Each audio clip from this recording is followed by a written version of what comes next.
Bismillahirrahmanirrahim. Assalamualaikum warahmatullahi wabarakatuh. Apa kabar soleh-solehah? Alhamdulillah, sehat walafiat, luar biasa. Yes, Allahu Akbar. Alhamdulillah, hari ini kita belajar tematik ya.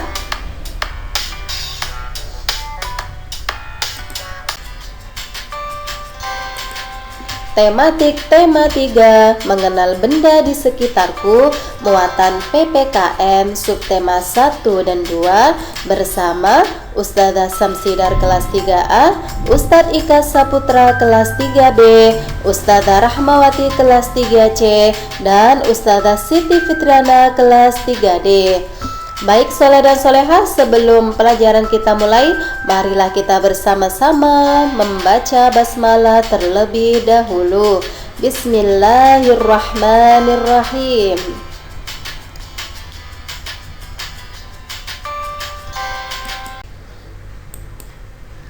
Surah yang berkaitan dengan materi kita hari ini adalah Quran Surah Ali Imran ayat 159 yang artinya, maka disebabkan rahmat dari Allah lah kamu berlaku lemah lembut terhadap mereka. Sekiranya kamu bersikap keras lagi berhati kasar, tentulah mereka menjauhkan diri dari sekelilingmu. Karena itu maafkanlah mereka, mohonkanlah ampun bagi mereka, dan bermusyawarahlah dengan mereka dalam urusan itu. Kemudian apabila kamu telah membulatkan tekad, maka bertawakallah kepada Allah. Sesungguhnya Allah menyukai orang-orang yang bertawakal kepadanya. Subtema 1, musyawarah. Musyawarah berasal dari bahasa Arab, yaitu syawara, yang artinya berunding, rembukan, atau mengajukan sesuatu. Musyawarah adalah pembahasan bersama yang bertujuan untuk mencapai keputusan atas penyelesaian suatu masalah. Tujuan musyawarah. Nah, soleh-solehah, tahu nggak tujuan musyawarah itu apa?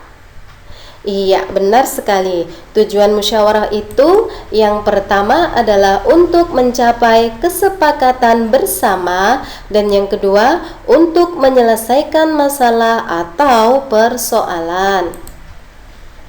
Manfaat musyawarah. Manfaat musyawarah di sini kita akan membahas 4 saja ya. Yang pertama adalah melatih mengemukakan pendapat atau ide. Nah, contohnya sebentar lagi kita mau turun sekolah. Jadi nanti akan ada pemilihan ketua kelas. Nah, pada saat pemilihan ketua kelas itu, silakan soleh dan solehah mengeluarkan pendapat, ide atau pikiran kira-kira siapa yang cocok menjadi ketua kelas. Nah, manfaat musyawarah yang kedua adalah masalah dapat segera teratasi atau terselesaikan. Manfaat yang ketiga, membangun rasa kebersamaan, dan manfaat yang keempat adalah melatih penghargaan orang lain. Jadi soleh dan solehah dengan bermusyawarah itu bisa melatih kita untuk menghargai pendapat atau ide atau pikiran dari orang lain atau teman kita. Nah, soleh dan solehah, lambang sila keempat Pancasila itu dilambangkan oleh kepala banteng. Nah, kepala banteng yaitu lambang sila keempat Pancasila yang berbunyi, kerakyatan yang dipimpin oleh hikmat kebijaksanaan dalam permusyawaratan perwakilan. Di sini bisa diartikan bahwa kerakyatan haruslah dipimpin atau dilakukan secara bijaksana. Contoh musyawarah di rumah atau dalam keluarga. Yang pertama adalah pembagian tugas membersihkan rumah, yang kedua menentukan waktu bermain dan belajar, dan yang ketiga menentukan waktu berkunjung ke rumah kakek, nenek, atau saudara. Contoh musyawarah di sekolah. Yang pertama, pemilihan ketua kelas. Yang kedua, menentukan peraturan kelas.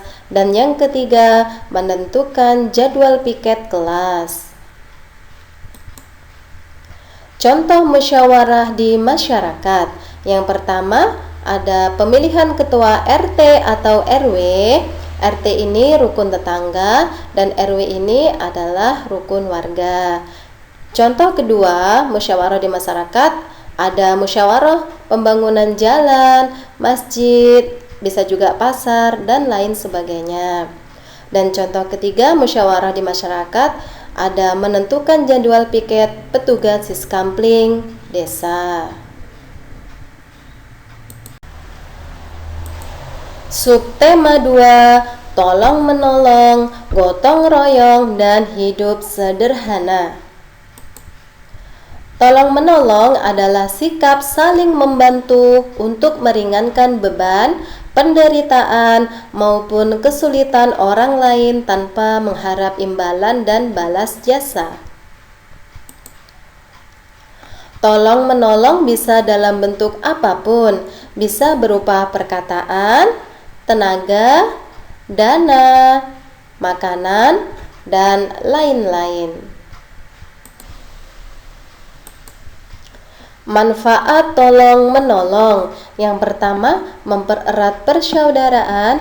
Yang kedua, menumbuhkan sikap rukun antar sesama. Yang ketiga, memiliki banyak teman. Dan yang keempat, meningkatkan rasa kepedulian terhadap orang lain. Berikut contoh tolong menolong di lingkungan rumah atau di lingkungan keluarga.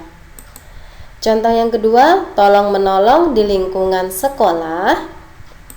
Dan contoh yang ketiga adalah tolong menolong di lingkungan masyarakat.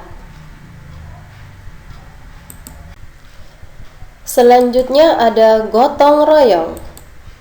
Gotong royong berasal dari bahasa Jawa yaitu gotong dan royong. Gotong artinya mengangkat, sedangkan royong artinya bersama. Gotong royong adalah suatu kegiatan yang dilakukan secara bersama-sama supaya pekerjaan cepat selesai. Manfaat gotong royong. Yang pertama, pekerjaan menjadi ringan dan cepat selesai. Yang kedua, meningkatkan kekompakan. Yang ketiga, mempererat tali persaudaraan. Yang keempat, menumbuhkan sikap tolong-menolong. Dan yang kelima, mempererat rasa persatuan dan kesatuan. Contoh gotong royong di rumah. Yang pertama, contohnya bisa membersihkan rumah bersama-sama.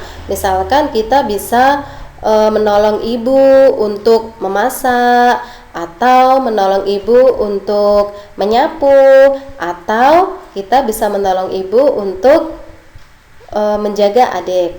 Contoh yang kedua, bercocok tanam bersama. Yang ketiga, memperbaiki barang-barang yang rusak bersama-sama. Contoh gotong royong di sekolah. Yang pertama, membersihkan kelas bersama-sama. Yang kedua, mematuhi peraturan sekolah bersama-sama. Dan yang ketiga, menjaga fasilitas sekolah bersama-sama. Contoh gotong royong di lingkungan masyarakat.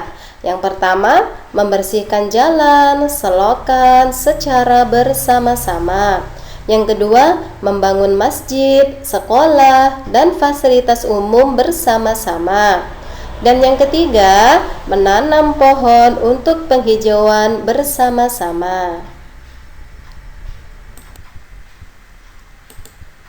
Hidup sederhana. Hidup sederhana adalah hidup yang sesuai dengan kebutuhan serta tidak berlebihan dalam menggunakan harta. Manfaat hidup sederhana. Yang pertama, memiliki sikap suka berbagi. Yang kedua, akan senantiasa bersyukur kepada Allah dengan apa yang kita punya. Yang ketiga, terhindar dari hutang. Dan yang keempat, memiliki simpanan uang atau tabungan.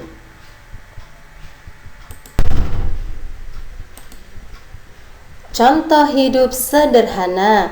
Yang pertama, tidak berlebihan dalam berpakaian.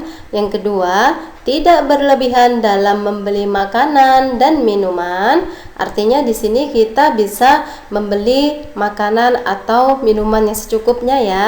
Yang ketiga adalah rajin menabung. Berikut contoh anak yang rajin menabung ya. Ini adalah salah satu contoh hidup sederhana.